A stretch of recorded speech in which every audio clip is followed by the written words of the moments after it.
Most people think sleep deprivation is simple. You stay awake, you get tired, you drink coffee. Problem solved. But that's not what actually happens. Because sleep deprivation doesn't just make you tired, it slowly starts breaking the thing you rely on most, your brain. And if you stay awake long enough, your brain can become one of the scariest things you'll ever experience. Let's start with something you've probably done before. It's midnight, you told yourself you'd sleep at 10 p.m., but then you watched one more video, then another. Then somehow, it's 2 a.m., and you're learning how medieval people remove teeth. You have work tomorrow, you have school tomorrow, you have responsibilities, but future you can deal with that. Current you is busy. The problem is that your brain has already started keeping score. After around 17 hours awake, your mental performance becomes similar to someone who's legally drunk. Your reaction time slows down, your attention gets worse, your judgment becomes unreliable. You might feel fine, but your brain is already struggling. And things only get worse from here. Then becomes one of the strangest things your brain can do. Microsleeps. Your brain knows it needs sleep. You refuse, so eventually it stops asking politely. Instead, it steals a few seconds whenever it can. 1 second, 2 seconds, maybe 5 seconds. The scary part, you often don't realize it happened. Imagine driving down a highway. Everything seems normal, and then suddenly you're further down the road. You don't remember the last few seconds. You weren't fully awake. Your brain briefly shut parts of itself off. Now imagine traveling at 100 kilometers an hour. A 5-second microsleep means you've traveled the length of a football field, without really being conscious.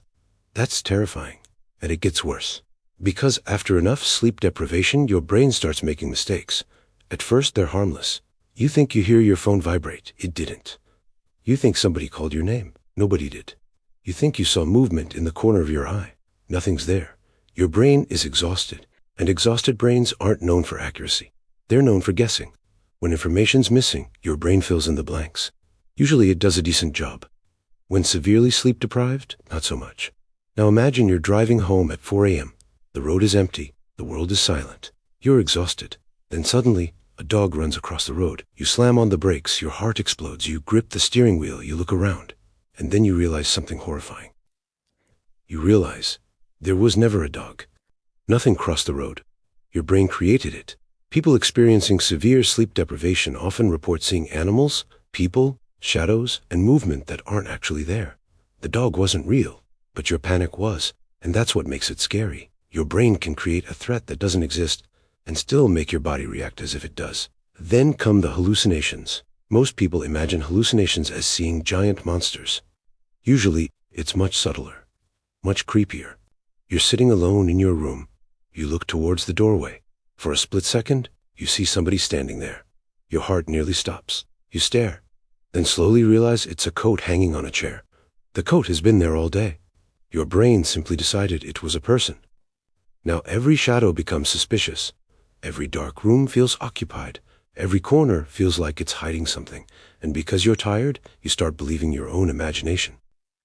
Sleep deprivation comes even worse when you're alone. It's 3 a.m. Everybody else is asleep. The house is silent, or at least it should be. Then you hear a noise upstairs. A creak, a thump, a scrape. Normally, you'd ignore it. But sleep deprivation changes the way you interpret information. Suddenly, every sound feels important. Every noise feels threatening. Was that the house settling? Was it the air conditioning? Or is somebody walking around upstairs? Your brain doesn't know, and tired brains hate uncertainty. So they often assume the worst. Then reality itself starts becoming unreliable. You walk into a room, forget why. Walk back out, remember. Walk back in, forget again. You start losing track of conversations. You forget what day it is. You forget what you were doing 5 minutes ago. At extreme levels of sleep deprivation, some people struggle to separate dreams from reality. Imagine having a conversation, then realizing later it only happened in a dream. Or remembering something that never happened at all. That's not scary because of what you see. It's scary because you can no longer trust your own mind. One of the most famous examples happened in 1964. A teenager named Randy Gardner stayed awake for 11 straight days. That's 264 hours. No sleep, no naps, nothing. At first, he seemed okay. Then things started getting strange. His memory got worse. His concentration collapsed. His mood changed. He became confused. He started experiencing hallucinations. At one point, he reportedly mistook objects for people. Imagine being so tired that a street sign starts looking human. Your brain was never designed to function without sleep, and eventually it starts failing. Scientists now know that sleep isn't just rest, it's maintenance. While you sleep, your brain clears waste products, processes memories, repairs connections, regulates emotions. Think of it like cleaning your room. Skip one day, not a huge problem. Skip a week, things get messy. Skip a month, you might discover entirely new species living under your bed. Sleep works the same way.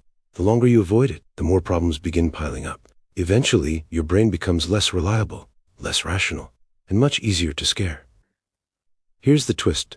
Most of the terrifying things created by sleep deprivation isn't real. The shadow isn't real. The dog on the road isn't real. The figure in the hallway isn't real. The footsteps aren't real, but your fear is. Your racing heart is. Your panic is. Your confusion is. And that's why sleep deprivation is so frightening, because your brain doesn't need monsters. If it's tired enough, it can create them itself. So why does your brain get scarier the less you sleep? Because sleep is what keeps your brain reliable. Take enough sleep away and your perception starts breaking. Your memory weakens. Your judgment suffers. Your imagination begins filling in gaps. And eventually, the thing you're most afraid of isn't what's hiding in the dark. It's the tired brain looking into it. So tonight, when you're about to watch just one more video, remember something. Your brain has a maintenance schedule. And unlike software updates, this one actually matters. Good night.